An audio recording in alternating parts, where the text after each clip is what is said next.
This is the Nassaumen Hockey Podcast with James Nichols and John Zella.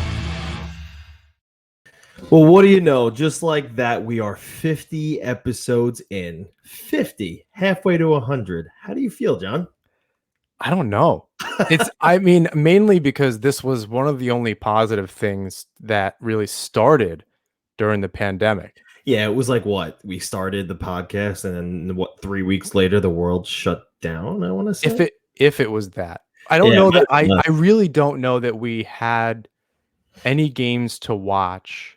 I'd have to go back and listen to episode 1. I don't know I can't remember what we spoke about. Yeah. But I don't know that we had any games to discuss.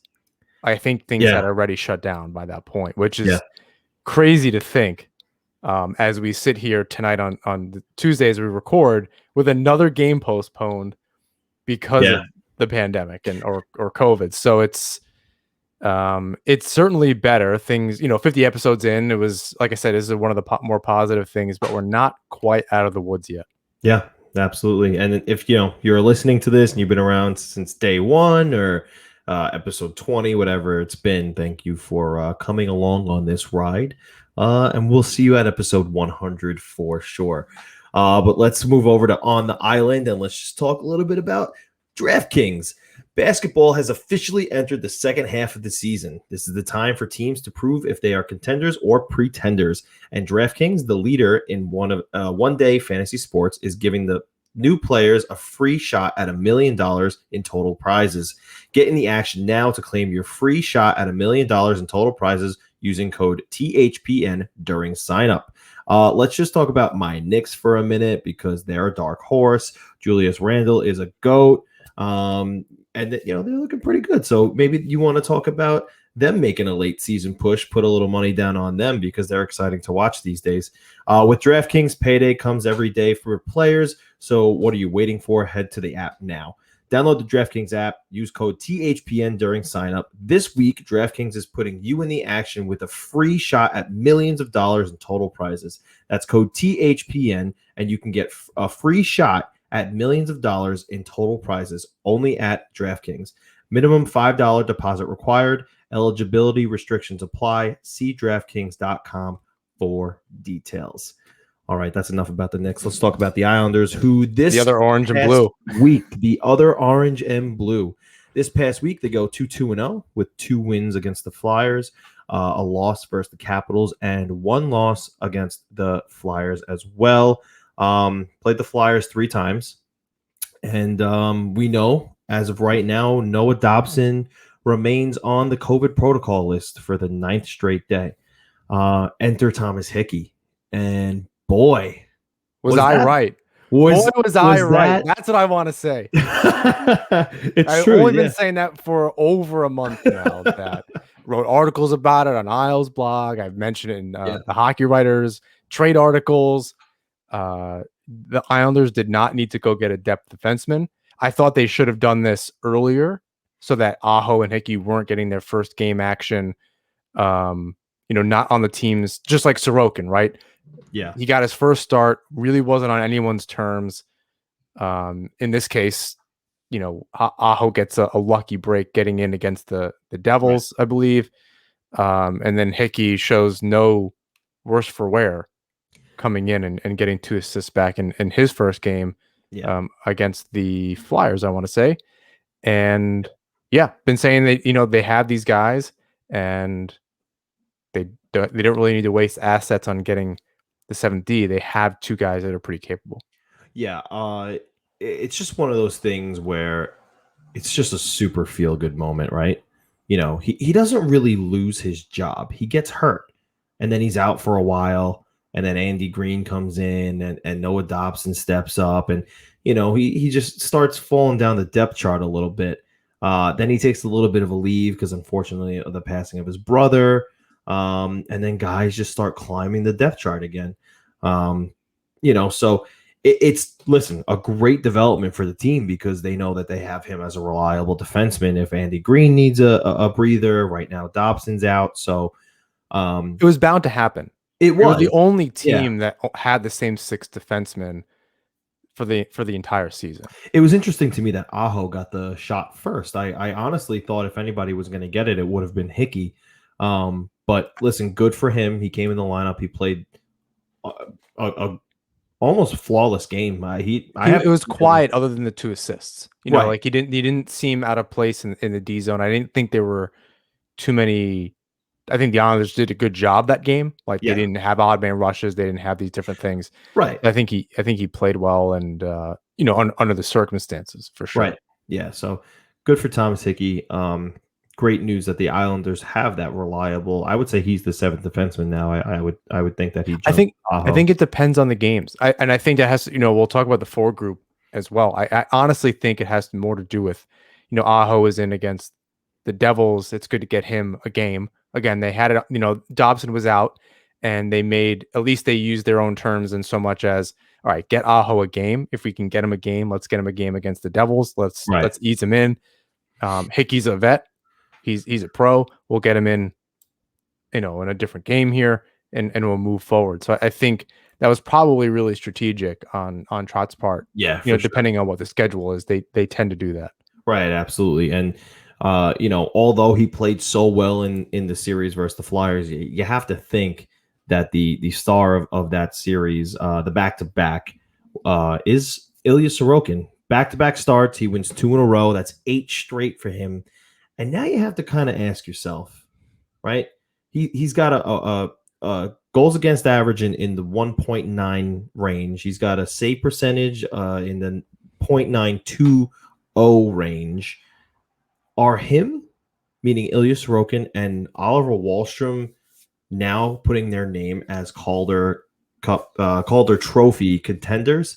Wahlstrom, I believe, is 2nd in the league amongst rookies in goals. So and 5th in points. 5th in points.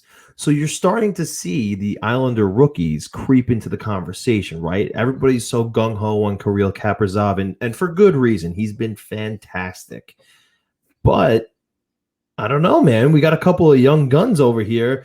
Sorokin falls under the same umbrella, right? People are questioning Kaprizov's age, but Sorokin is right there with him. They've both been playing the pro game for a little while. Oliver Wahlstrom, man, he's 20 years old. What do you think? You think they're in the conversation? I don't think Sorokin is. I don't think he'll have the games. Okay.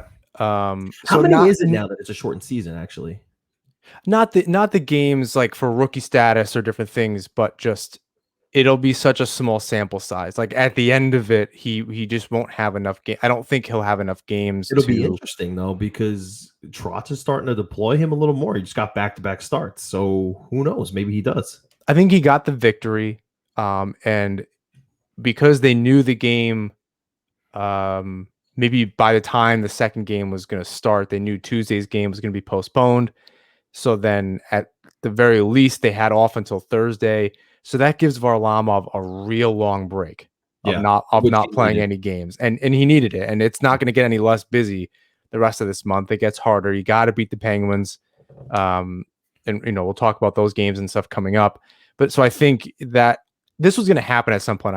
I may have even mentioned this on another episode, or at least on Twitter or something, where at some point you have to start Sorokin. You have to find a moment to start him 2 games in a row. Obviously, if they're not back to back, to just get Varlamov the rest. Yeah, that was, I think, the most important. And that, look, I said the same thing about Green too. Eventually, you need to get the 38-year-old a rest, regardless of whether he needs it or wants to play. He's not going to lose his groove out of the lineup one game. So same thing with Varlamov. I don't think he loses anything by not playing those games. Obviously, the Islanders didn't lose anything by not playing those games. Sorokin comes in and continues to play really well. Yeah.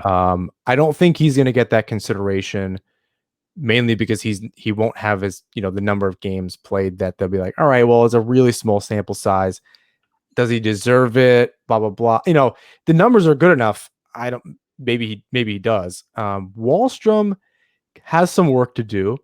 He's 5th in points, so he has still some things to do there. But he's on 4 or 5 game point streak, scored goals in a number of games in a row, and he keeps playing better. He gets way more. He's getting more and more confident with each game. You just kind of see it. His board play, I see it more and more there. Maybe more than anything, he's shooting the puck. That's just what he does. Yeah.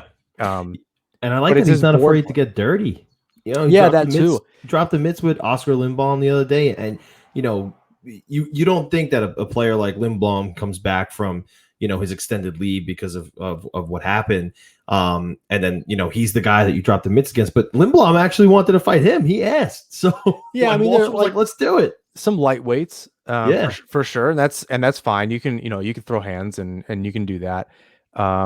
It showed he's in this, he's on this team. He's obviously bought into the whole thing. He's playing well. He's emotionally invested. He's feeling it. I think he's feeling himself. He was that video of him singing on the bench right. was pretty cool. And Trotz had a comment about that after the game, that it's good to see the young guys Great to see. have that kind of attitude. And yeah, I mean, throwing down, I like to see it. Those are the kind of fights that I don't think are a big deal, that I don't mind still seeing in the game. Did you see the video? Shout out to @A_Gillette3. He put That's a Yes Man Outfitter guy, right? Yep, he's a Yes Man Outfitter guy. He put the song over the clip of Wahlstrom singing on the bench, and there's this new Facetune app thing that makes you look like you're mouthing the words. And he put "Here Comes the Boom" by POD. And the caption was, "It's not a mystery what he was singing anymore." It was just a fantastic clip. So shout out to @A_Gillette3 for that fantastic Wahlstrom clip. What do you think? Do you think they deserve? I think Wahlstrom will be in the conversation. I think the top 5 scorers, rookie scorers, are always in the conversation. Yeah, but I don't know. I don't know about Sorokin. Maybe depends on how many games he gets. I wanna. We'll have to. If only we had a hockey podcast that we should know things about. But I want to see what the minimum number of games played Sorokin would have needed in net, just because it's a little bit of a different situation for a goaltender. Oh, I mean, if that's the case, but I don't know that. I don't think it's. I think it's kind of like, if he gets, how many starts does he have now? 11. Like, is 20 like that, is at the end of the season? Does he have 20 starts in a 56 game season? I think that's plenty. I think he'll get 20. How many games do we have left? I don't know, 20 something. It's halfway. It's over halfway. So yeah, 20 something. Halfway. I think he'll get another 10. I don't think he's getting 5 more starts the rest of the year. So I think that's true. Look, if he gets the minimum amount of games in and he keeps up these numbers, he's looking real good, man. I don't know. I think I would put him at least in the conversation. Maybe not win. What Kaprizov is doing in Minnesota is incredible. He's a great player. But I do think, super confident. He reminds me of Fedorov. But wow, that's a tall comparison. Yeah, well, just in style. I don't know if he's actually going to be that incredible, but he reminds me of his style, like Fedorov. But again, like I said, if this keeps up and he continues to play this way, I don't see why he shouldn't at least be in the conversation. I don't think that's like totally out of the question. Yeah, Wahlstrom, is it I don't know. Is it unrealistic to say he might be the goal scoring leader by the end of the season on the Islanders? On the Islanders? On the Islanders. He's got 8. Who's next? Nelson at 12. It's possible. I don't know that he's worried about it. I think it's exciting. No. I think it's good to see. Like, I want him to do really well. And if it means, he's leading the team in goals, that's fantastic. But I don't know that they're necessarily thinking about it. As long as they're playing well, the team, I think the team stays positive no matter who's scoring. I know that you want to talk a little bit about that too, with Barzal and Eberle kind of slowing down a little bit. I think, yes, they get, they grip the sticks a little too tight and that kind of thing. But as long as they're playing well, I don't think Barzal and Eberle are necessarily playing poorly. They're not playing what we expect, and maybe that means poorly. I suppose that it's at the thin line. But I think they're trying to make up for Lee not being there, and maybe doing a little too much. Or they might, I think the beauty of this team and what Trotz likes to do in constructing this team, and as far as the lines are concerned, is being able to roll those lines. Sometimes certain lines are going, sometimes other lines aren't. And right now it's Wahlstrom and that line really, and Beauvillier, which I love that line, by the way. That was a good switch. I feel like that's a good fit. Dude, better fit for the third line. I don't love the second line now. It's funny, man, It's because Nelson on an island with two guys, one guy that's going to go in and bang bodies and duck hole, yeah, and Bailey that is just, I don't know. We keep talking about it in our chat with Joe yeah, every I game. know. It's pretty bad. I And know. it's really hard to watch this guy. And every once in a while he'll make a nice play or pass or something. Yeah, But I'm left shaking my head quite often. So that Bavillier move that was really kind of balancing that second line without Lee and your, so you got Komarov on that first line, which is problematic for a different reason. So Bavillier on that third line, that's going to be your most deadly line offensively. yeah. It's interesting too because there's a lot of chatter about which line is the Islanders' second line, which line is the Islanders' third line, and it's a fair debate. Like they're both playing similar minutes, they're both getting equal opportunity, and you have to think that the Peugeot and Wahlstrom line are coming out on top of that battle. With Um, Bavillier on the line, and 100%. now, right, and now with Bavillier on that line, and maybe Bavillier needs that, right? He maybe needs that kick in the pants. He gets the game winning overtime goal last night. When's the last time you saw a 2 nights wraparound? ago? A That was true beautiful. wraparound goal. That was great. The minute he started that wraparound, I was like, oh, he might have this, and he surely did. So he might need that little kick in the pants because it's been a little while now. I was giving him a little bit of a pass at the beginning of the season. Not even the beginning of the season, actually, when he came back from injury, right? Because the whole team had, I think it was 6 or 7 games under their belt more than he did. And they were just coming out of, having COVID legs, let's call it. And I feel like, he was a couple steps behind because he was trying to catch up. Especially since he was injured. So he was trying to get on that level, but it's been plenty of time now. Maybe Bavillier needs to elevate his game a little bit. Maybe that started last night with the overtime winner. And maybe, Wahlstrom and Peugeot are just a good fit for him. Maybe it's not working with Nelson and Bailey anymore. Maybe it's Bailey's fault because he's not playing well. That's what I'm saying. I mean, I don't think Nelson's playing particularly well either. So but you not kind of bad. Not as bad. It's noticeable, but not as bad. And I'll say this about Bavillier. He usually shoots above a 10%. So last season in 68 games, he shot 13.6%. The season before in 81 games, he shot 11.5%. The season before that, he shot almost 16% in 71 games. This season, he's at 7.1. That'll probably correct. Now, I'm not saying it'll go, it'll double, but it probably won't stay at 7. So that you might see it in like the 10 range. He may be shooting more now, than on or being on pace for more over the course of, that many games, at least 70 games or 60 games or something.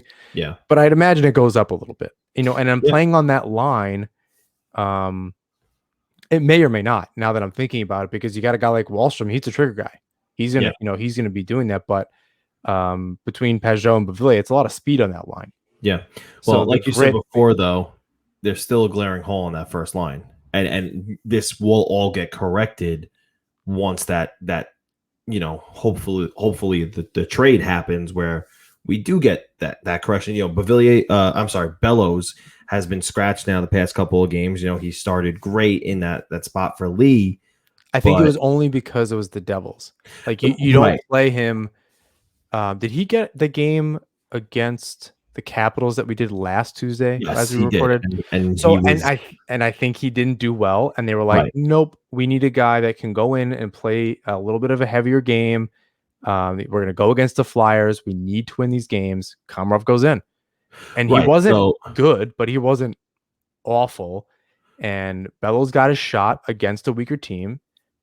They gave him another shot because he got 3 goals in 2 games and then played against the Capitals. Yeah. Did not play well. Got pushed around a little bit. And there you go. That was the end of that. So they were being strategic about who, again, the same thing with playing Aho against those teams and kind of getting his feet wet and then throwing the veteran in against some of the better teams with Hickey. Very similar thing. Even Komarov said, I know my role. I know what I'm supposed to do out there. Stay out of the way. And, and I'm not me making a joke, although it's funny. He was put on waivers today, right? So but he's put on waivers I know, for the roster flexibility, right? But that's the thing. They're not that and I think they know nobody's going to take him, but there's always a chance. Right now, Vancouver's taking anybody who hits the waiver wire, but yeah, but in the Canadian division, it's much different. of course. But there's always that chance. They're not afraid to throw him on. So if they lose him, they're kind of just going to throw their hands up and be like, "Well, there's $3 million off the salary cap." I mean, they it's never do going to it happen, right. They do it because they know they're not going to lose him. right? So but the thing here is the past 2 games he's on the first line, and you see the first line suffering a little bit. Barzal and Eberle haven't put up the typical numbers they did while Lee was in the lineup. Barzal in his past 7 games since Lee has been out, 2 assists. And for Eberle, it's a little bit better, 1 goal, 3 assists in 7 games. Not terrible, but they They could just be down. They were before, though. That's the thing. So it's a little bit of a concern. They were, and it is, right? You don't want to see that continue for too long, but I wouldn't be so worried yet. No, not overly concerned, but now it raises the question, right? Because everybody's so speculative. What's going to happen? Is is Lou Lamoriello going to trade for someone sooner rather than later? Who's he going to target? We had the typical names that the Islanders are connected to. We have the Halls, we have the Palmieri's. Ricard Raquel via the fourthperiod.com has actually come up a little bit in trade rumors. Victor Arvidsson from Nashville has come up in trade rumors. Nobody's connected to Philip Forsberg yet, and I don't know if they're going to move him because he's going to be a really high cost. We'll talk about that in a little bit when we get to Staples' article that he just put out that had a bunch of you crazy fans suggest some crazy things, but we'll get to that. But something I do want to talk about, because I think we have differing opinions on this, and I've voiced my opinion on it on Twitter, and some guys have come at me on Twitter. And listen, let's have an educated conversation here. Let's not just start throwing jabs at each other, right? But I'm going to throw jabs. I digress. I'm so prepared. You're ugly. You're ugly. I love you. Oh, wait, do we both have our Long Island hockey shirts on, by the way? Do we? I have mine. I think I have mine on. I have a really plaid thing. We were on the same wavelength today. I'm sorry that we're like totally going off track here, but yeah, no. All right. Yeah. I purposely put it on today. I was like, we're going to do the podcast. Let me put on my little Long Island. Represent. Let's talk about Dustin Brown, right? No. His name has been thrown in the mix. I know. No.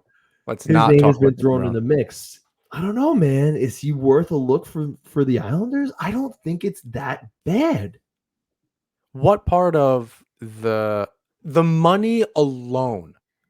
I saw your exchange with You've somebody. already lost me. You've already lost No, because like I said, I think I saw your exchange with somebody saying that's next year's problem, but that's a huge friggin' problem to just drop in your lap for. You don't really know what you're gonna get with him. Like at this point in his career, I don't think you know you're getting the exact thing that you think you're getting. Timeout. What do you think we're getting? Because what I see, old dude.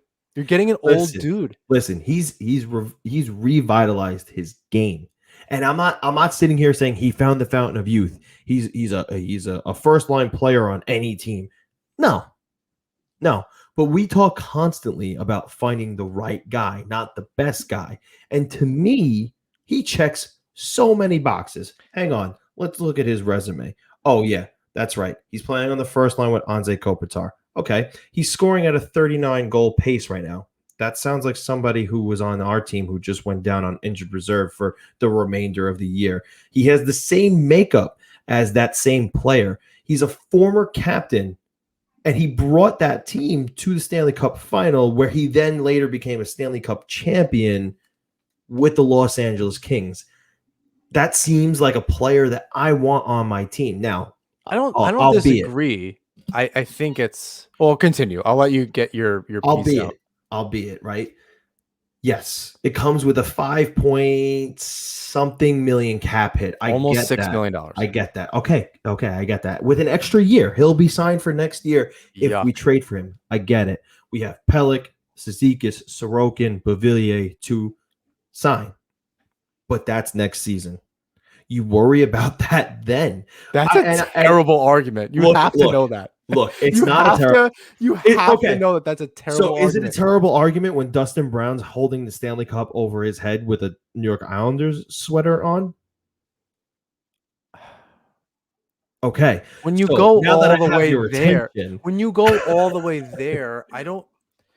I listen also you also don't know what's going to take to get that guy and pry him loose from LA, again. who's in the midst of their own race. Like they're actually playing meaningful games now. I don't know that they give up the guy that's going to score, on a 40-goal pace. Maybe not, and maybe this isn't even a conversation to have because maybe the Kings aren't gonna trade him. And look, by no means am I saying this is the first and only move. It's not. I'm still more of the opinion that a Taylor Hall or a Kyle Palmieri are going to be had by said trade deadline. But people are going nuts over the fact that Dustin Brown's name has even been mentioned. You don't know the cost yet. You don't know what the Kings are going to ask for. So let's just put this into perspective. The Kings ask for a second round pick and a B-rated prospect in Christian which is most of our Kiger prospects. or Parker Wotherspoon, two defensive prospects. Are you not giving up a second round pick and B-level prospects who are probably career AHL players for a guy like Dustin Brown to be in your locker room, scoring goals and being that Anders Lee replacement and probably doing a similar job to him? I don't think anybody's going to be as good as Anders Lee, but I think he's pretty darn close. Look, the Islanders are playing well, and they have guys like Komarov in the lineup, who's only at $3.5 million, and all these other cap problems. It would be a nightmare Who's if to say that they're not taking Leo Komarov back for the compensation of maybe some picks? Who's to say they're not going to hold some salary for the compensation of maybe some picks? This upcoming draft is a crapshoot. None of these players have been playing for any extended amount of time. It's been so inconsistent that the first round pick might as well be a third round pick, or our third round pick might as well be a first round pick because we don't know what we're going to draft. Well, I didn't want to bring this part of the conversation up, but I don't think it's going to be a Dustin Brown. I think Lou's too long-term and strategic for something like that, and he wouldn't put himself in a position. It's different when it's the NHL and the economy and pandemic and blah, blah, blah, where the cap doesn't go up, right? Out of his control. He's not going to go out of now. This is not to say that Komarov was this fantastic deal, which again, the Islanders have been doing well. So the hell do we know, right? Maybe he's a locker room guy. Maybe he's, whatever, they're winning games. They're playing well. They've won multiple playoff series over the last couple of years. But I don't think the Islanders are going to go out and get anything in this trade during this trade deadline this season. My own personal opinion, based on absolutely nothing other than research, which I feel like means something, but nothing that's a first round pick is not leaving the Islanders during the trade deadline. That is not a thing that is happening. And the only explanation that I have is the expansion draft. Okay. Because you need to get money off the books this summer. And the only way you're going to do that is if someone like the Kraken or another team, doesn't need to be the Kraken, but any team, takes a Komarov or a Lad or whatever off your books with that pick. Regardless of the crapshoot of a draft, it's still valuable to a degree. So you can't, and if they're going to do it, if they trade a first round pick now at the deadline, then that means they might have to do the 2022 first round draft pick. That means there's 4 years in a row of no Islander first round picks on a really depleted and really low ranking prospect pool. You cannot do that. Even though Lou won't be around, right? So a lot of people say, well, that GM's not going to be there by the time that this comes to roost. And it doesn't matter. Screw it. They're going to go for it.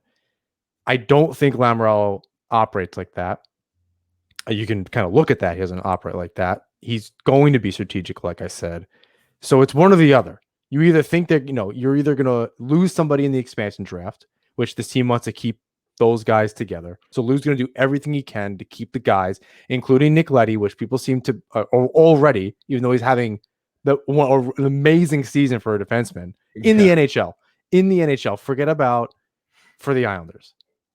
In the NHL, or at least the East Division, but overall, very quick to dismiss Letty already, right?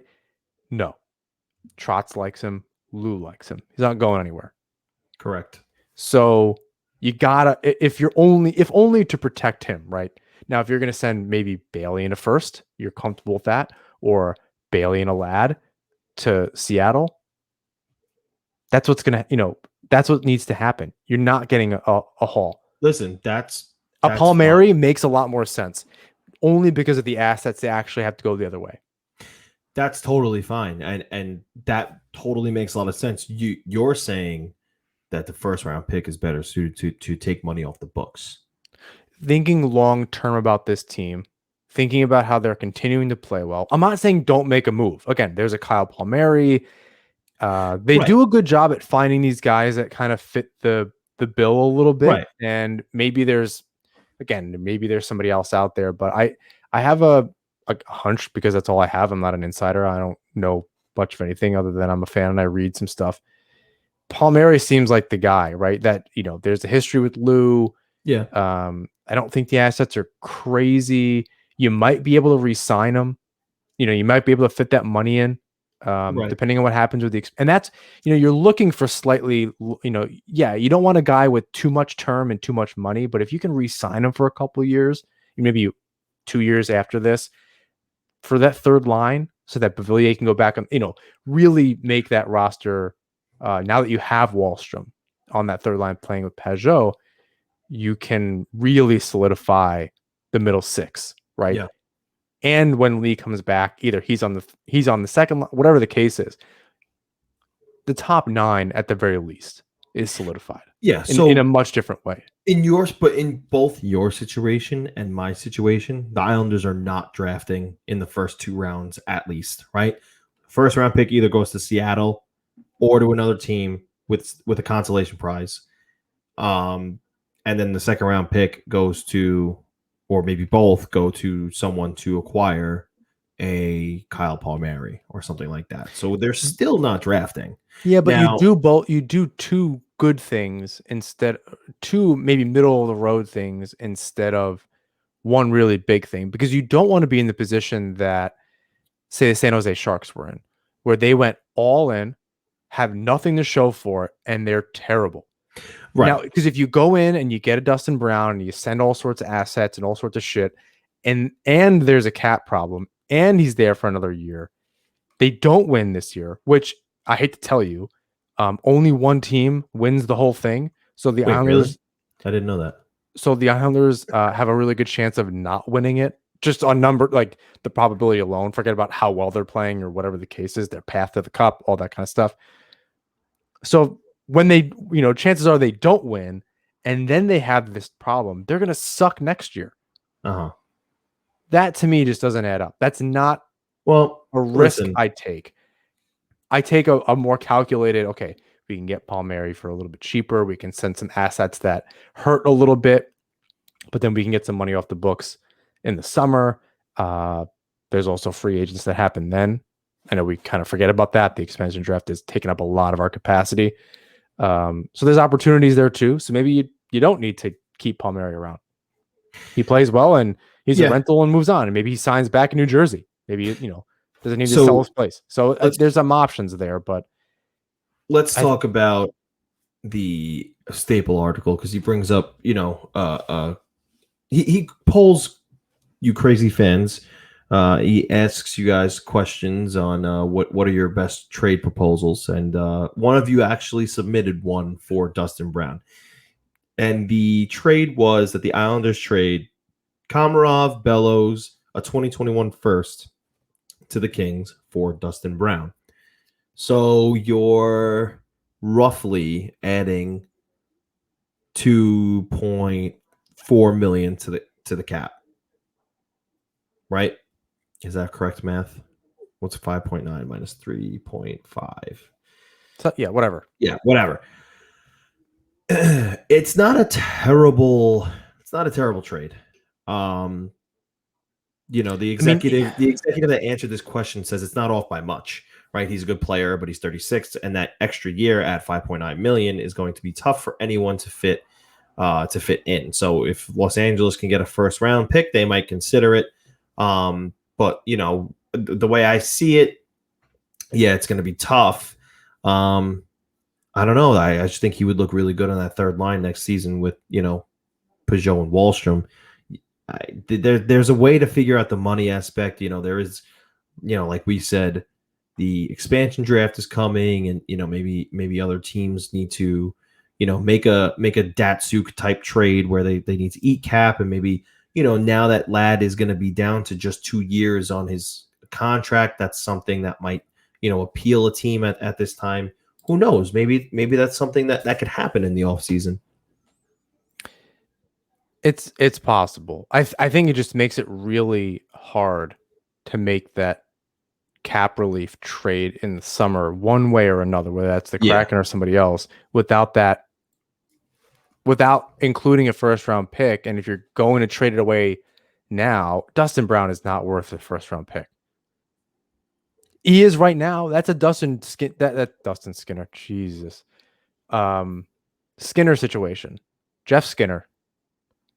That's that situation where you're overpaying him because of one good season. Right. And then he's an absolute dumpster fire the next season. And which maybe the coaching is, I guess, a different problem because Dahlin's not exactly setting the league on fire anymore. But still, you don't want to trade for a playoff run and then not have the pick and then need to give another one away. I just don't see it. Right. I don't think he's worth it for a super rental that you actually have to keep. It's a long-term rental.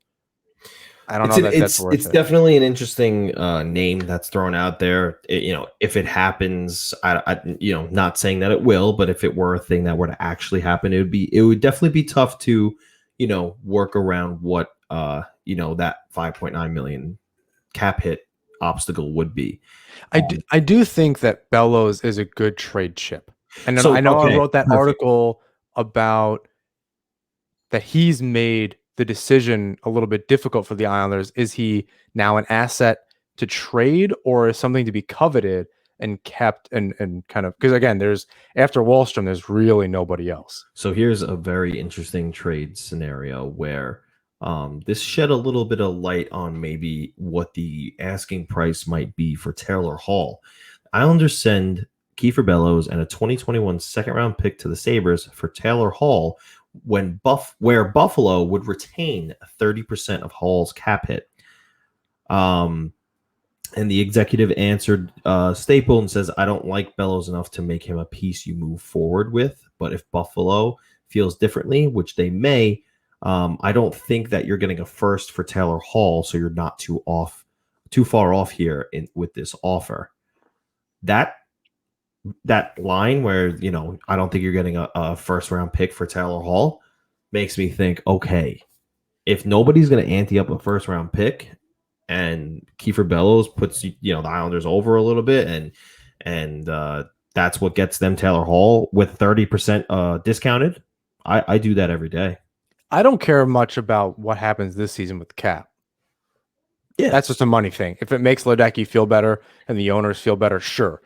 I think that 30% helps, though, because let's just say, Lou wants to maybe acquire a third liner still, or maybe one more defenseman in like John Merrill at $925K. Something like that. I think that it allows you to do it. Sense. Yes, they could very well make two moves. I think they're both on forward, as I've stated. I think the Islanders are okay on D. And they've gotten kind of their answers the last few games. I think Hickey looked okay in the second game. Looked better in the first one. Yeah. But I think just playing some more games and after almost 800 days or whatever it was between NHL games. But I can see them also trying to make some kind of depth move if they don't think Goloshev is going to actually make it over and he's going to go to the A to play with Bridgeport. That makes sense to me. And if they need that 30% to make a move like that, I think that's fine as long as it's a short-term deal and it expires this season. Look, and I think I've said this before, if they get Hall, I'm going to be excited. Or a Forsberg or whoever, right? I'm not going to be disappointed. It might wear off quicker because I'm going to go, oh boy, this offseason is going to be miserable. We'll have a lot to talk about here. Well, a lot to talk about on the podcast, and I guess that's fine. But It makes it more interesting, or at least, but I just don't want to go back to being miserable. Like, the team has just done, other than Komarov, has done some smart things under Lou. Very few kind of head scratching moves. Yeah. And you kind of want to see that continue. You want to see this smart cap decision. So when the cap does go up, their hands are not completely tied. Even if it meant going into the next year, like, you want the team to, they're on. If you look at teams like Tampa Bay and these teams that over the course of time built up their team to win a Stanley Cup, they weren't making poor cap moves just because, and keeping guys a year longer than they had to, or rentals, or all sorts of crap, making terrible moves. They just weren't doing that. Right. And that's why I don't think smart GMs and guys that have been around as long as Lou don't do that. Yeah. So that's what makes me believe it. Just look, you make a move for Taylor Hall to do it this year, but they're really concerned with keeping the group together. And not adding. It's got to be the right fit, and maybe that is just Taylor Hall because it's firepower next to Eberle, and I'm not going to hate it. I want to see it work, right? Yeah. And if it means maybe they can sign him, Hall has to realize he either wants to win or wants a paycheck. Yeah. And if he wants to win, you take a little bit of a haircut and you stay with the Islanders for a few years. Yeah. You take a COVID haircut, which sucks. You take another haircut because you've been playing like dog shit. And then you get your deal and you're gonna win. Yeah. So you kind of dug your own grave. You could have figured this out a little bit sooner. Part of that's just playing better, but deal with it. You want to win or do you want the money? You got the money in Buffalo and you're not going to win. Yeah, maybe ever again. True. True. They're really playing that bad. 14 in a row. It's very true. It's really sorry, Buffalo. I love going to games out there. It's a lot of fun, whether it's against the Islanders or whomever. I have a lot of fun. It's a great rink. There's no bad seat in not KeyBank Center anymore. I can't remember. Maybe it's First Niagara or whatever the case. We're good. I'm glad you know what it's not called. Well, whatever. So you want to see them do. It's just whatever. They're in a bad spot. But Hall needs to kind of make a decision here. Yeah, he does. I think playing with Eberle long term has to be something that he's going to consider. Although it's tough because you try to like rationally go through this, right, and logically think, okay, what could he do, and money, and where would he want to stay and end up? He already chose Buffalo, and there's talks that he wants to extend. You know what? I don't know if he has a concussion. I don't know if something's wrong. I don't know how I don't know. I'm not even laughing. You can, those of you watching the video, it's like not funny because you have to wonder if it's his agent pushing him to do this stuff because he's getting more money with the bigger contract in Buffalo. If the Sabres are going to trade Eichel this offseason, and you could easily say when the Sabres trade Eichel this offseason, what the hell would Hall want to do in Buffalo? Yeah, it's bad. You're not building the team around Hall at 30 years old. How long does he think he's going to get signed? Especially with how bad his numbers are, regardless of why they're bad. I know. He's not a star. He's not a star. Obviously, someone's got to score the goals. And Olafson's the guy. He's a top 6 forward with elite potential on a team that can compete because other players around him will bring out his skill, but there also needs to be a structure that implements the usage of that skill, and it's not happening in Buffalo. No, I mean, it's not with anybody, right? Eichel wasn't scoring. It didn't matter who it was. And I think that's kind of the problem. Now, here's another interesting name. The last name I want to bring up that also pertains to Buffalo. Sam Reinhart, the brother of former New York Islander. If you forgot Griffin Reinhart, you shouldn't, because we have Anthony Beauvillier and Matthew Barzal because of him. Thank you very much, Garth Snow. Now, here's an interesting trade scenario that I thought spoke volumes to the particular player in which I'm going to name: Anthony Beauvillier, Simone Holmstrom, and a 2021 and 2022 first-round pick for Sam Reinhart, and the exec said massive overpay, and I'm not sure where he's saying the overpay is. Everywhere. Because Everywhere. no, I agree. It is it's an overpay. It's just interesting to me that Simone Holmstrom is in that scenario because we don't really know what we have in him. So maybe that is speaking something good towards him as a prospect. Now, the second proposal for Sam Reinhart was Anthony Beauvillier, Robin Salo, and a 2021 second round pick for Sam Reinhart. And he says, this may be the closest to a yes I'd get on the Islanders' end, but I don't think they want to pay this kind of a price for a good player who's going to cost them a serious amount in just a short period of time because there you go. He has the extra year, and then he'll be an unrestricted free agent. So, and I don't know that the gap between Anthony Beauvillier and Sam Reinhart is that big. Has Reinhart more consistently scored in this league?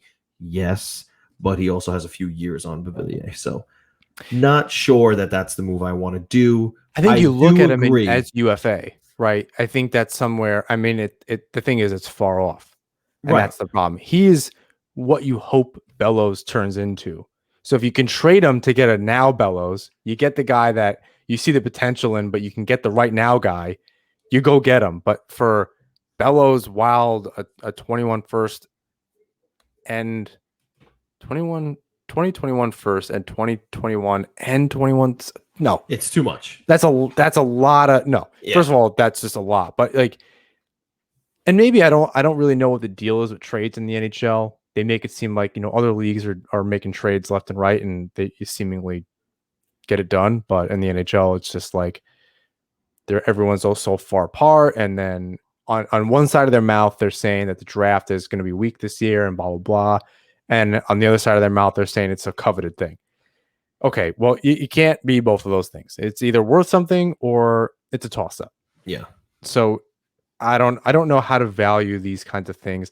I don't really know about the Islanders' depth other than in prospects. In other words, other than it's not very good. So it just creates a little bit of a problem. I think the rest of the league knows what the assets are, so you can pile on as many as you want, but you're going to value your guys a little higher than other people, unless they know something you don't, which is unlikely. So you're in a tough spot. I don't see that as like he's not a guy I'm thinking about. Reinhart's not a guy. Yeah, I think we both agree that the rental with the possibility of the re-sign is the route to go here. So we do agree on that. I don't think we agree on the perspective of if you're going to go for Dustin Brown, you go for it. But I mean, if you're going to go for somebody big, like I don't even know who that would be, like somebody that was available. Johnny Gaudreau. Right. That is worth it because that's a huge upgrade. He's going to stick around in your top 6 for another year. Yes, absolutely. You kind of go for that. And even though he's been a little shaky, you probably get a better Gaudreau next to Barzal and Eberle going forward. And then next year you have the depth, Lee's around. Yes, absolutely.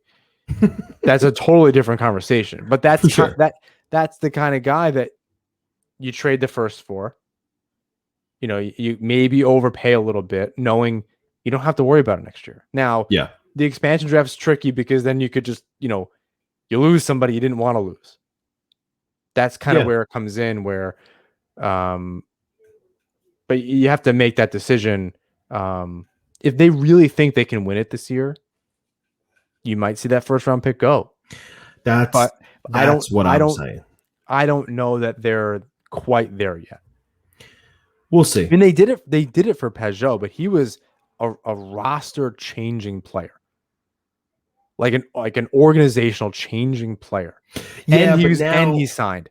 Right away. But now I think it's a different team.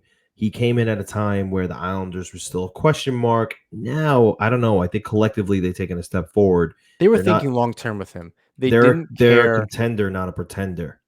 Now, I think at the time, they needed to make the trade and they were willing to do it. Now they thought it could help them the rest of the season, but it wasn't they made that trade not for last season. They didn't think, oh, we're going to get this guy to solidify our lineup and we're going to make the playoffs. No, I but really now don't I think they were going to say now that. I think the priorities are different, right? They got him because they thought he was going to be a solution forward. I think now the priorities are different where it's like, we can win. We're going to do it now. If we have to give up our first round pick, we're going to do it because we're going to win, and it's going to be now. I don't disagree with that unless we just have to be more resigned to the fact that this summer could be messy. Right, exactly. So, and I don't know that I want to live through that. yeah. I know that's then. And, I think what we'll do, future us is problem, but what we'll do is maybe be on the lookout. Tomorrow we're going to throw out a poll. If we can get Dustin Brown for a second round pick and Kiefer Bellows, or maybe 2 second round picks and Kiefer Bellows, we'll decide on the amount. You'll see later. Just be on the lookout for that poll. We'll throw it out there. Let's just get everybody's opinion on it. I'd like to hear what everybody thinks about it, even though I probably had enough in Staples' article. All right, let's talk about the week ahead because you guys are crazy, by the way. I think we oh wait, let me mention my favorite trade in that that article.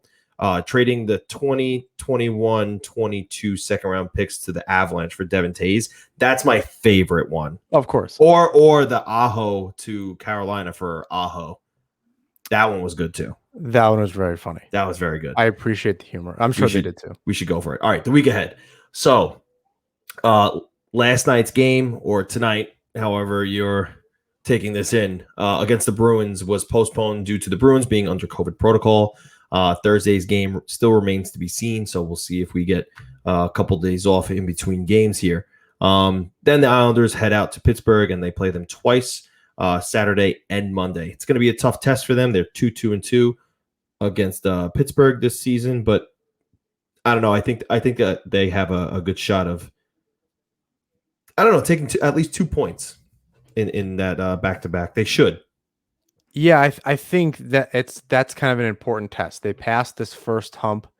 I think they failed that first one with Washington, where they really did not play well. Yeah, it was a bad game. So I think they failed that first test. They came out better against the Flyers. They had a dud in the middle.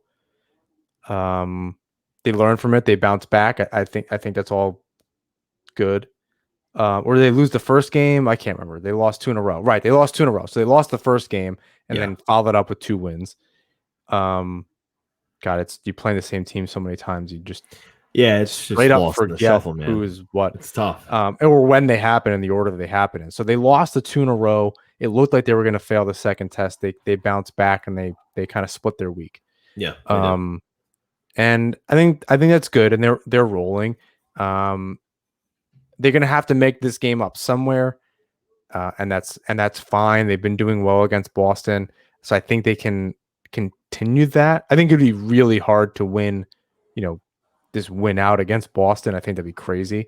So they're going to lose. They're going to lose against them eventually. I saw a stat this morning. Boston's goal scoring is taking a hit this season. It's down below 15th overall in the NHL. I think it sits somewhere between 16th and 18th overall in the NHL right now. So they're having a tough time putting the puck in the net. It's much lower. And then you go into Pittsburgh. They've been playing a little bit better. They always seem to just kind of like find a way. I think Kasperi Kapanen has helped move that team up a notch more than we thought they were going to be. I think he's a good player. He's a really good player. He was. That's a guy you wish kind of got on the Islanders somehow. Yeah, well, right, and I think we probably hit on that in like episode 30 or something like that. But he's a guy who got overshadowed by William Nylander, Mitch Marner, Austin Matthews, and Janssen. It got shipped out to New Jersey. He was another guy that I thought would do well with the Islanders. Right, one of those guys. So I think Kapanen's a good little spark for them, but still, they're not what they used to be, and they're a very beatable team. And I don't see why they can't at least take 2 points. Maybe hope for 3, right? Get the extra point. I hope that they can at least get 4 of 6 points. By the time we record next Tuesday. Yeah, I hope that's what we're looking at, because they need to keep pace. They've played more games, so they need to continue to make teams catch up to them instead of the other way around. Like, you don't want to lose games and have games in hand. Right. You need to be the team to beat. Yeah, that's something that the Islanders need to be aware of. They do have a number of games in hand, 2 or 3, depending on the team that you're, referring to. Three up on they have 3 more games played than Philadelphia, but they're Right, they're 12 points ahead, which is right. really good. Boston is now 5 games behind and 10 points behind. So that's Boston. Those games against Boston just become more important, and Boston still needs to play Buffalo, and a bunch more times. Pittsburgh is 1 game behind and 6 points back, so that's good. These games mean a whole lot. Then you don't want them to catch up. You need to do more than split those games. You kind of do need to lose Yeah, against Boston. Fine, you've done your job against them this season. You can almost drop that correct. game, but then bounce back quickly, win those games in regulation against the Penguins, and kind of just go do the work. Yeah, absolutely. All right, enough about the Islanders. We've spoken about them for well over or just under an hour. Let's head to around the rink, and let's talk about some news that happened in the NWHL. Rylan Kearney has resigned from her position as NWHL advisor and president of the Women's Hockey Partners, the entity that owns and operates the NWHL's Buffalo Beauts, Connecticut Whale, Metropolitan Riveteers, and Minnesota Whitecaps. Kearney helped launch the NWHL in 2015 and held the position of the commissioner until October 2020. This is news from a couple of weeks ago. Yeah, last week we had an all Islanders episode with some great guests, so yeah, this was kind of held over news, but something important.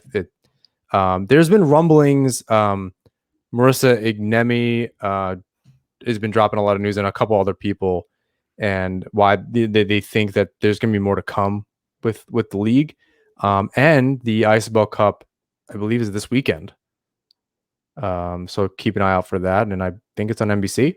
So I think it is. I think you're right. So watch that. Yeah. Today in hockey history, not tonight as we're recording this, but literally as you're listening to this right now, did you know that in 1996, Mike Legg attempted and succeeded on the Michigan? Did and that we not see it so much now? Did that not change how we played growing up? Oh yeah, absolutely. I remember just because, and now that ESPN's back as one of the media partners for the league, it kind of brings back a lot of memories. And after the announcement, we saw, and we would have talked about this last week if we didn't already mention it, maybe the week before. I can't remember when it came out, but I remember waking up really early and watching NHL Tonight because it was on too late the night before, Right. but they'd replay in the morning. Yeah. So Chicken Parm, Ray Ferraro, and John Butcher-Gross. They played at like 5:30 or 6 in the morning. So I'd get up and watch it in the mid 90s and probably later than that too. But watching that goal, because it was like super hard to watch NCAA hockey games back then, or the early 2000s. Yeah, there right? was like no streaming service for it or anything like that. So yeah, the internet was still barely a thing. And so much of I'm going to get off on a tangent for a second. So much of what I remember watching of NHL games was either at the game, just Islander games, or local metro area games, or occasionally something being on ABC or ESPN. Like there just wasn't the same amount of hockey on TV. You just didn't have access to it unless you had a package. So I remember in the early 2000s watching, like when the internet was becoming a little bit more of a thing, watching all the highlights. Like I remember watching like the Avalanche go to the Cup and Ray Bourque winning, mainly in highlight form, like not even live. Yeah. The next day being able to watch it online. So much like this Mike Legg thing, seeing it kind of on ESPN, and then after that, and different clips online over the years. But it made it way more fun. It was in an era where, especially in the NHL, where you had these like big, Chris Prongers and the Scott Stevens, there's like big brute defensemen and the Hatcher brothers and all sorts of guys. Yep. So to kind of see this like super finesse move happen, it was fun. It was different. And for a lot of us that grew up, and especially on Long Island where we didn't have ponds, you're playing roller hockey, you're flipping the ball up, it kind of like gave you a little more creative license than we were used to having. Yeah. Right. Like you could just make those fun things. You can do that kind of stuff. It wasn't just like bubble hockey where you're going up and down. You can only do, Right. I imagine how Don Cherry coached, and very just kind of like hockey. No, the way that it's meant to be, and no forward passing. Just kidding. So, but like it just made it so that it was fun. Like it just gave you that license to just try stuff in your driveway or in your cul-de-sac or wherever you were playing. And and now you're seeing it now, all over. And how about that goal that we both saw on? I think Sports Center might have tweeted it out or something like that. But the fake Michigan, where the players so good, right? The players behind the net, and he makes it obvious that he's attempting to do the Michigan, but he doesn't pick the puck up on purpose. And a second player comes around as he's trying to pick the puck up, quote unquote, snags the puck and wrap around goal, and nobody knew what was going on. And that's the kind and I can't remember what league it was in, but that's the kind of stuff that you want to see. Right. And now you're kind of seeing like plays start to form like in the offensive zone. And like, don't get me wrong, plays are already started, but like that was like a pick and roll in basketballs. It was something, right? It was just something you don't see. It was just something fun. And I think now you have a generation that kind of grew up on being able to go on YouTube and look up clips and that are just trick goals. Right. Like, remember Rob Schremp was doing this stuff. He was like the only guy doing this stuff. Yeah, right. He was. And there was a couple of guys that were doing it. You saw like the video of Kovalev like one-handing these pucks from halfway across the ice and hitting the top corners and landing it on top of the net. Like now you have a whole generation watching like Pavel Barber and all these different guys, or these different players, women, and all sorts of stuff, doing these cool videos on TikTok and Instagram. And there's like they grew up on this. Like they're going to be creative. That's why like Svechnikov tried to do the move and he scored, if I'm not mistaken. Yeah. He scored. So, I mean, like Crosby's tried it. Like it's now there's a whole generation of players that's all they know is to try to do something fun and creative and different and push the limit. That wasn't always the case. And that's why this goal is so, so important. Even going back kind of before that, your favorite player, Peter Forsberg, did that move. What that was called later called the Forsberg. It's called the Forsberg now. Although he admittedly said that he saw it from another player. He wasn't even the first, and I can't remember who that is, of course, because he's kind of taken the name of it. He's who he is. God, he was so good. Anyway, but that's the kind of like you didn't see that so much. Right. And that's why we're kind of going on and on about this. So if you don't know for some reason what we're talking about, please go watch it and try your best if you're a younger fan to wrap your head around what this did for the game. And if you're a creative player or you were, maybe you're in college now or you still skate on a club team or whatever you do, you're in beer league. He's kind of the reason why there's some fun goals now. Like it started a whole generation of just some different stuff. Be of the mindset when you're watching Mike Legg do it. It's like, that's the first time that anybody's ever done that, at least on video. Right. Maybe, I think there was some talk about it happening other places and stuff like that. It was him, actually. I think there was an interview with him, and he had said something like he didn't create it, but he was probably the first person to do it on video. And that's what really started, that movement of creative plays like that. So thank you, Mike Legg, for that beautiful memory that I will never forget. Right. It's burning in my brain. It's burned into my brain. And how many times I've tried that? Every single beer league bozo still tries that. Like if I had $1 for every time I saw somebody just try to pick the puck up like that, forget about by the net. I'm talking about in warm-ups, just like playing with the puck. And every time they missed, oh my God, I'd be a millionaire. Yeah. Me too. Unbelievable amount of time. I'd be a millionaire on all my own misses. Right. Right. Just on that. If someone just taking videos of that. So glad. Part of me is like, man, I really wish there was like video and picture of when I was playing, more than just like the guy that they had to pay for photos and like, how many hockey photos do you have are just like the Shutterstock logos across whatever. Yeah. All because we were never paid for them. No way.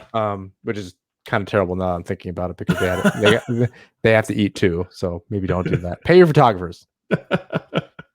Don't do like what we did. They like now there's like video of everything. I'm kind of glad because I'm sure it'd be embarrassing. Although I'll say this, and I gotta try. Maybe my mom has this picture. There's a picture of me in a tournament in my first high school tournament, an ice hockey tournament playing for Sachem High School, and I went to go try a hit, and I was a roller hockey guy playing ice hockey, so I like didn't know how to hit. Right. So I went. There's a picture of me like after I tried to throw in a hit, and the guy like didn't move. I'm flat out in the air. This is like 2004, something like that, in like the September 2004. I have my my yellow synergy. Oh, hell yeah. That I broke the blade and I flipped it around and I put my Focus Flex blade in it. If you don't know what we're talking about, they definitely don't, because they don't make sticks like this anymore. So you had to flip the stick around, and I remember going over my stove. You'd buy the blade at the store, and for like $50, which is ridiculous just for a blade. It was the whatever, and then you go over your stove with some hot glue and the blade, and you put it in yourself, and it would drip on the stove, and your mom would be pissed because you made a mess of the stove. It was a whole thing. That's just what we did back then, and so I tried to lay a hit, and there's a perfect picture of me just in the air. These 2001, 2002 babies are like, what are you talking about right now? Yeah, I don't like talking like that. Like, oh, we're so much older and we know this thing, but it was just a different world. There was such a short period of time in hockey where the evolution of equipment happened, and things are just so different. Do you remember? And I only remember this because I had a Victoriaville wood stick, and I remember that as like maybe one of my first sticks. And then after that, my first two-piece was this Easton aluminum stick that was an absolute weapon. Like, you could, as a kid, there's no reason these kids should have been running around with these the metal sticks straight up. I still have one somewhere. Oh yeah, they were all silver. Metal. Now Gretzky made these popular. I believe it even said Gretzky on it. I can't remember, but I think, and they were silver. He made them popular. Yeah, they had all different. There was gold ones. There was Nike had them. They were like fuchsia or pink or whatever you want. Like, it was crazy. Every single company had these things, but they were weapons. Like, the fact that the kids are running around the street with these things without parental supervision, you could just like probably kill somebody. Like, actually kill another kid. Or break their knees, and I'm sure there's horror stories. If you have one, tweet them at us. I'm sure I never experienced that necessarily, but you definitely could have. There's probably a picture of me. I definitely, from like when I first started playing roller hockey, like 9. Well, dude, I still use that stick. I with the wood blade. You got to tweet out that video you sent me of you dangling and scoring not too long ago. That was beer league up here. Hey man, and in my Syracuse Crunch practice jersey, which our team has that's like our whole uniform. Is like Crunch old. They bought the practice jerseys or something. Nice. It's actually kind of dope. The logo is like the crest is just ridiculous. Gets caught on the Velcro. It's very annoying. Anyway, I look in the moment. It felt really cool, and then I watch it, and you're like, really slow. That's boring. Like, the video is cool because I kind of like juke to the left a little bit. Like, I'm a bubble hockey player. So I take it from the right side. I'm a righty, and I bring it to my left. And this one guy misses and then runs into the other guy. That's it's only good. And then you see them roll around in the background. So tweet it out with the caption, keep in mind, this is beer league. And then everybody will they won't know that it's beer league. You can see this rink was terrible. If it got too humid in there, the water would build up on top and fall on the ice, and there'd be these lines of rust droplets all over the place. It was disgusting. The only rink that I played in that was maybe close to that, another throwback, Sports Plus. Now, if you lived out on the east end of Long Island, you remember Sports Plus. It was terrible. There was often cement behind one of the far end of the ice. There was often cement sticking out of the ice because there just wasn't enough ice. And they had to put a cone up, and you just skated around the cone. The part of the game. Now, the cool thing is that before practice, if you got there early enough, it was like Adventureland meets a hockey rink, but like with arcade and stuff. So you could like get there early and then go play games and That is kind of cool. get a bunch of candy and then like come back and go to Use it. practice. Use that Hopefully as not be late. pre-game candy. Yeah, it Sure. was like those flavored Tootsie Rolls. That was our pregame at like 14, running around, 13, 14 years old, running around Sports Plus. It is now in LA Fitness. They tore it down. There you go. Memories down the toilet. Well, that was a nice trip down memory lane, huh? Yeah, it feels good. I hate that my hockey memories are now really far away. Like I hate that it's 20 years ago. All right, well let's distract you and let's talk about the little bit of NHL news that's come up in recent days. Nikita Kucherov and the NHL's injured reserve problem is now arising. A couple weeks ago, Tampa Bay Lightning beat reporter Brian Burns tweeted that Nikita Kucherov is on the ice as the Bolts set to start morning skate. And you saw the video of Nikita Kucherov out on the ice, and he was skating. And I mean, I'm not going to pass judgment and be like, oh, he looks fine. He was fine the whole time. He was just skating, whatever. This is tough. It's a tough pill to swallow, right? It was convenient, the timing of the injury for Kucherov, and then they get Sorelli under contract, and they get more importantly, I think to them, Sergachev under contract, and now they're suddenly still loaded, competing this season, and now the playoffs are going to come, and they're going to get their best player back, and it's like they figured it out. I don't like it. They did. What are we going to say? You can't blame them for doing some kind of cap gymnastics and doing it and being deep enough, but you don't want to play them in the first round. I mean, you don't want to play them at all. Although the Islanders gave them, a pretty good scare. No, I don't love it. You got to give them credit. I don't know, like Lou's doing it too. Everyone's trying to figure it out, and you can kind of look at Boychuk like that, but thing is, he's not coming back for the playoffs all of a sudden. I don't know how you fix it. I know that when this got tweeted out a couple weeks ago, again last week, we kind of skipped out some news, so this was supposed to go in last week. But when this was out, everyone just saw right through it. Like, he's going to be ready before. I don't know how you hide it. Like, I think the tough part is once he's cleared to play medically, I don't think he can be on LTIR. Right. So that's kind of the problem. Right. And how are they projecting to? How did they project to know that he would be out and unavailable until the very second he was needed again? I mean, even if he misses a couple games in the beginning of the playoffs, they don't need him in the first round. I mean, it's going to be nice, right? Like you want to make sure you make it out of the first round. If I'm sure Columbus fans will never let Lightning fans forget that series a few years ago. But I mean, it's important. You want to get your guys going. So I don't think he misses too much time into the playoffs. But you don't know. He could have a step back. Maybe we're overblowing it, but I hope this doesn't just become a problem. I know it's these ghost trades where like Datsuk's on rosters and all this stuff. Like, it's a joke. Like, I don't understand how it works if these players are getting paid. I don't know.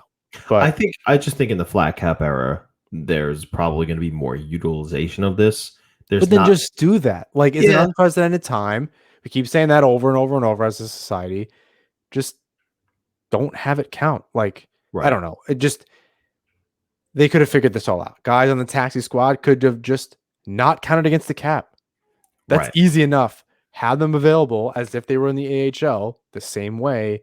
I don't understand. Like, it's just, or roster, like they just like, how can we make this harder for ourselves? Yeah. Let's just make this more difficult and more complicated so that fans don't even understand. Hardcore fans don't even understand what's going on. Yeah. That is super annoying. Yeah. It's tough. I'm still fuzzy on the calling up, putting on taxi squad, the ins and outs of that, how much it really saves in dollar amount. It's tough, but it's like daily cap hit and how to cruise and what you have left at the deadline and all this. Again, they made it really complicated. Yeah. And for all the podcasts that I listen to, they all just say the same thing. Yeah, it's going to be interesting because we're inching closer to April now, and the closer we get means the closer to the postseason, and the next thing you know, it's going to be the off season, and what's next year going to look like? What's next season going to look like? Are they going to have the same rules and regulations? We don't really know. So a lot of question marks that need to be answered. And the Kucherov situation is a big, pointing sign that needs to be figured out. Like that's is that going to be something that teams continue to utilize and the league just kind of says whatever, or are they going to do something about it? We'll see. Speaking of some other news around the NHL, the Montreal Canadiens games have been postponed through at least March 30th due to COVID protocols. That is 7 days at least that they're not going to be playing hockey. So The first for that length of time is the first for a Canadian team. I think there's been postponements in like a game or so here and there, but this is the first really serious one. Yeah, you might be right.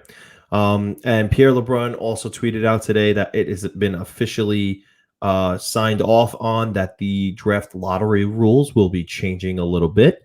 And here they are. Number one, the number of lottery draws reduced from 3 to 2 starting in 2021. So the last place team therefore can't draft any lower than number 3 overall. Interesting. Luckily, they heard from Detroit. And yeah. Well, right. And luckily the Senators wound up back in the top 3 with that San Jose pick. Otherwise, they would have been down at 5. The maximum move up for the lottery winner limited to 10 spots. So only 11 teams can win the lottery and draft first overall instead of 16 starting in 2022. So not the next draft, the one after that. I don't understand why they choose this. Like, it's so arbitrary. They just do things, and they just pick it out of a hat. I'm sure we can just make changes and make the league better right now. Let's spread it all out. I'm sure there's reasons for it behind closed doors. It's probably because just think about it, 32 GMs now in the room talking to each other about how and why these things need to happen. So I'm sure there's a bunch of opinions on it. They put it to a vote. So we'll see what happens with that. And then the third thing happening is no team can win the draft lottery more than twice in a 5-year period, also starting in 2022. Interesting, though, on number 2, right? You think about the amount of spaces a team can move up, and now it's only 10. The Rangers, 2 years in a row, they don't have Kakko, and they don't have Lafreniere now, if those rules are in place. I mean, that may have been what kind of triggered some of that stuff. Could be. I don't know why they didn't do this after the Oilers. They picked good players and botched it at the same time. I don't know how they did that. Yeah. I think the Ottawa thing, a couple other teams just getting Detroit getting screwed. Remember Nail Yakupov? Yeah. that might have been the only one they kind of missed on, and that might have been partially on them the same way that there was another player that Puljujärvi, if I'm not mistaken, there was injuries and this and that, and he's having a pretty good year, team, and he came back, and I think he's doing much better, thank God. But all those draft picks, and it's Draisaitl and McDavid, and pretty much nothing else. Eberle's gone, Hall's gone. Yeah. They're still in the NHL. They'd be perfectly good. I thought it was really funny after they traded Hall. You're like, you know what they really need? They need a guy like Taylor Hall, and you're like, you got to be kidding me. But yeah, I don't. The third one was a good, or not good. I think it's gonna be interesting to see how that plays out. Like teams that could win it multiple years in a row if they're in this, the bottom 5 of the league as they rebuild. I think what they're trying to do is they're trying to prevent tanking. Although Gary Bettman came out the other day and was like, "There's no tanking in this league." Oh, what a load of shit! Yeah, I mean, come on. Even Babcock, for the Austin Matthews draft, came out and essentially said that we know what we were doing. They weren't putting their best team out there. Yeah. Arizona, Buffalo, the Leafs, they all kind of. I don't know if Buffalo's not putting their best team out there. I think it's just really bad. Well, this year, no. I'm talking about for the Mick Eichel draft. They were just trying to get if they didn't win the lottery, the worst case was that they got the second pick. Right. That's not a big deal. You could, Right. make Eichel is obviously still really good, regardless of how the team is doing. Although he's still injured right now, but yeah, regardless of how the team's doing, he's still fantastic. So I wonder how that's going to play out. Like, it's interesting to see. It'll be interesting to see who's going to, like, the ball comes up and then they just go, nope. They won it last year, or they've won twice in the last 3 years, 4 years, and it'll probably again. It's like, oh boy, it'll probably be two separate drawings. They'll have two different, containers with the ping pong balls in it, and they'll put the different odds in the different containers, and then, Yeah, I think it's good too, because then you don't get these good players on really bad teams. right. Like, people joke, like, you got to get SEAL Team 6 in there to get McDavid out of Edmonton. Just because, like, he's still the best player in the world, and he's putting up all world points every single season on just this terrible team. And Jack Eichel too, trying to get him out of these situations. You can't just keep having bad teams pick these really good players. Yeah. They're not all going to turn out like, fingers crossed about New Jersey or the Rangers or something like that, where they kind of have this collection. They're moving in the right direction, blah, blah, blah. But with some teams, it just doesn't work out.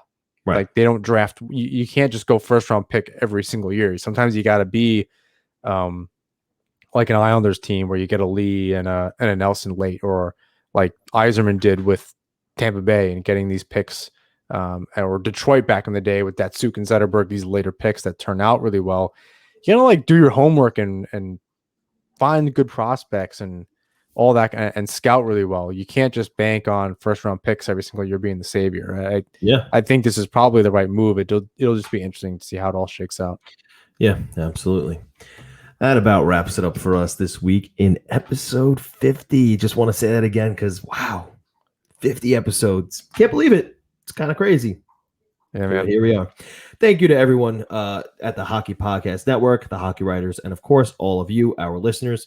Please rate, review, and subscribe wherever you listen to or watch the show. You can follow us on Twitter, Instagram, and TikTok, because we haven't advertised that as much as we should, but follow us on TikTok. We're kind of making a killing it over on that app currently. I mean, you're doing most of that. I mean, you're having fun with it. We had a couple good videos. Yeah, we had a couple good ones, and hit 150 followers, so that felt good. Pretty cool. But you can follow us on all those platforms at Nassaumen Hockey, and you can find both John's work and my work over at thehockeywriters.com. Until next time, everybody, let's go Islanders.